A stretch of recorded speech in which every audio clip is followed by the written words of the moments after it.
மட்கா இந்த படத்தோட டியூரேஷன் 2 மணி நேரம் 35 நிமிஷம். Director Karunakumar, music GV Prakash. இந்த படத்தோட கதை என்ன? சுதந்திரம் கிடைச்ச 10 வருஷத்துக்கு அப்புறம் அந்த காலகட்டத்தில் நடக்கிற கதைகளமா படத்தோட திரைக்கதை அமைச்சிருக்காங்க. ஒரு கிராமத்துல இருந்து விசாகப்பட்டினத்துக்கு ஹீரோவும் அவரோட அம்மாவும் வராங்க. ஒருவேளை சாப்பாட்டுக்கே கஷ்டப்படுற நேரத்துல ஒரு பொட்டலம் சாப்பாடு கிடைக்குது. அப்படி கிடைச்ச அந்த ஒரு பொட்டலம் சாப்பாட்டையும் ஒருத்தன் புடுங்கி சாப்பிட்றான். அதனால கோபமான ஹீரோ அவனை அடிச்சே கொலை பண்ணிட்டு ஜெயிலுக்கு போறான். அதுக்கப்புறம் 7 வருஷம் தண்டனை முடிஞ்சு ஜெயிலில் இருந்து வெளியே வர ஹீரோ படிப்படியாக உயர்ந்து இந்தியாவே மிரள்ற அளவுக்கு பெரிய பணக்காரன் ஆகுறான். எப்படி அந்த இடத்துக்கு போனான் அப்படிங்கிறதும் அதுக்கப்புறம் என்ன ஆச்சு அப்படிங்கிறது தான் இந்த படத்தோட கதை சுருக்கம். படம் ஆரம்பித்த முதல் அரை மணி நேரம் படம் விறுவிறுப்பாக போகுது. படம் நல்லா இருக்குன்னு நினைக்கும் போது படம் படுத்துருச்சு. படத்தில் வில்லன் எதுக்கு இருக்கானே தெரியல. ஃபர்ஸ்ட் ஹாப்பில் ஒரு 5 நிமிஷம், அப்புறம் கிளைமேக்ஸில் ஒரு 10 நிமிஷம், அவ்வளோதான் வில்லன் படத்தில் வர்றதே.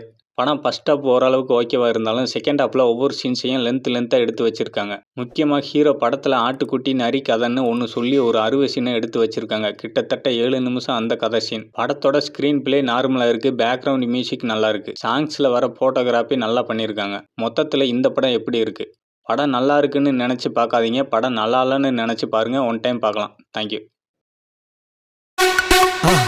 மறக்காம சர்ப்ரைஸ் பண்ணுங்க. தேங்க்யூ.